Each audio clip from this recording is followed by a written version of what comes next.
In terms of Jarrett, I know last week we talked about him and 5 out, offensively and defensively. Can you share a little bit more just about how you think he can get a little bit more comfortable against those types of schemes?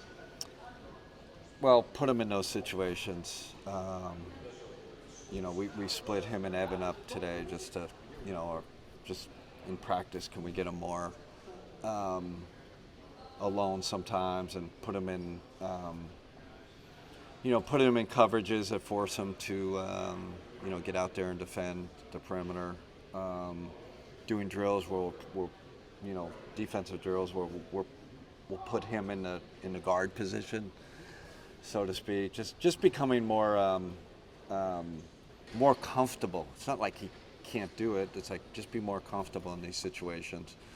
So, we got to continue to do it, and that's I think that's when you're thinking, you have to obviously keep working on your fundamentals, your basic, but that's like a playoff intention we got to think about. Definitely part of our plan. You mentioned yesterday that you guys were going to scrimmage today. How did that go? Who stood out? Really good. We had one of the. This is I don't know how long we were out there. It was a long, tough practice, and then scrimmage at the end. It was surprisingly not sloppy. You know how that goes, especially after a long practice. Scrimmage at the end, it just usually in training camp, things go crazy. It just goes to show like we're a very skilled team. We have a lot of skill. Our principles are on both ends, sides of the ball are pretty established. This team's been together for a while, so that probably explains it. But I'm surprised the fatigue didn't cause more. We didn't have that many mental errors. As you know, the regular season last year was pretty good for you guys, especially the first 5 months. Yeah. And it seemed like after almost every new milestone that you hit, your guys would say, "That's fine, but what matters is April, May." Do you have to avoid that in this regular season? Stop saying that. Yeah. I don't subscribe to that. Like, and I've heard it around, right?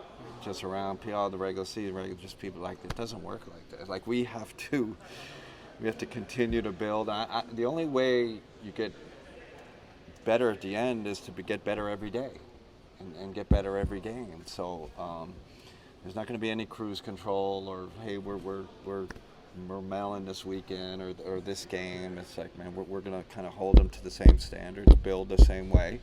Now, I do think, strategically, we have to be better about, planning both tactically and physically for the playoffs. And I'm not going to give you this bit when that starts. We did have a plan last year, but health-wise and kind of fitness-wise, we probably weren't where I wanted to be, and I think that's the returns for that. So we've had a lot of those discussions over the off season, how to do that better, help our guys more. So when it comes to that, one of the plans that you had during the regular season was keep some minutes down. Donovan, Evan, Jarrett, some of those guys. Do you change that approach this year and try and bump that up more in the regular season so that when the playoffs arrive and you ask them to play 40, they're better equipped to do it? I wish our sports science guy was here, right? Like, they understand periodization and what that. Like, there is science to how you build up and how you build up to the playoffs. And then it's more geared towards the end. Probably post All-Star. When are you starting that build?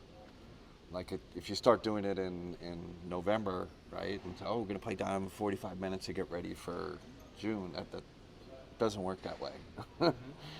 So I don't think you're going to see all of a sudden this drastic change. Donovan's playing 43 minutes a game, and we're still going to keep an intelligence approach. But when we kick off that plan for the playoffs, that's something we've looked at and talked about a lot. And we're at that point, like we have that luxury where we can start planning, so. And when it comes to playing faster, did you not play at the pace that you were hoping to last year, or is this like? Here's the deal. Yeah, here's the deal with that, Chris. I think it's. I think we're number one in transition efficiency. 1, 2, 3. I'm not sure anymore, but really, really good. But in actually getting to like that scoring zone, we were, I don't know, mid. What do they call it? Like my son said, we were mid. Is that what they say? 15th, 17th, or, something like that. So, and it's like we're really great at something. Why can't we do it a little more?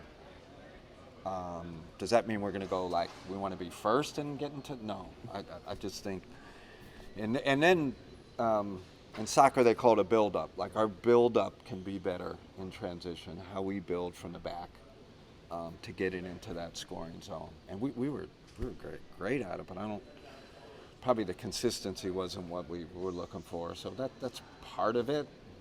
Listen, everybody, day one of camp, we want to play faster. Well, what's your plan to play faster? What does that look like? I think we have a good plan in place, but again, I don't think you're all going to all of a sudden see this. That's not what's going to happen. Coach, how does it feel to be back here on the Suncoast and IMG Academy for a second straight year? Oh man, listen, it worked out last year, right? In terms of how we got off to a start, and Florida's a great place to be. I like this kind of old school, getting out of our facility and discovering a new place, and then when you're on the road like this for training camp, we get our night sessions, which last night we had a cornhole tournament that got super competitive. And we did a film session, and we got all these things at night that kind of team building stuff we can do. And then we're in beautiful Bradenton, beautiful Sarasota area. It's guys are at the pool too in the afternoon. It's great. Love it. Coach, this nucleus won a lot of basketball games. Yeah. And they still have something special on their minds. And there's gentlemen who joined the team. Ball and Nance Jr. and guys are back and they want to help. Just talk about what you see so far as you guys all band together, and that journey, 100 games, that process. Yeah, I mean, again, the kind of recruiting process, free agency, trades are so important, right? And here we are talking about tactical changes, but the front office was also proactive in bringing 3 guys in that fit our system, fit our identity. So I'm just, that's the first part of it. And then the second part of it, my challenge to them, like, be that guy that helps push us to the next level, right? Like, are you going to be the guy, could Lonzo be the guy that takes us to another level? Larry, same thing, right?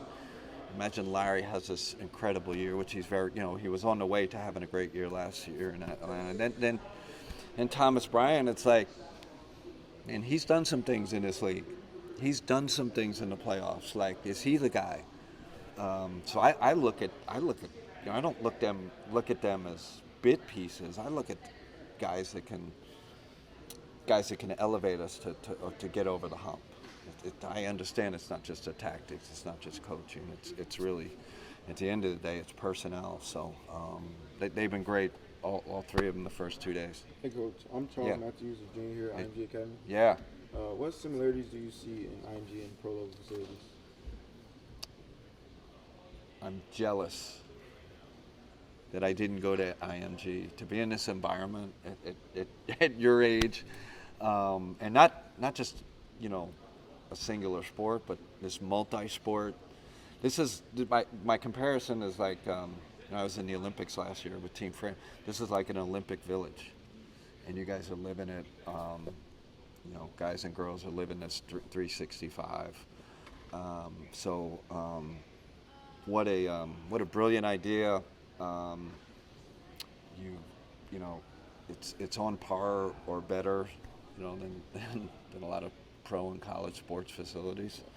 That's why we came back. Like, it's a perfect setup. We got everything here, weight room. We got the field. We're going to the track tomorrow, so you guys don't have to come, media. We're just gonna run around. So it's like perfect in terms of prepping for an NBA season or any season, right? MLS teams come here, right? Who else do you guys like?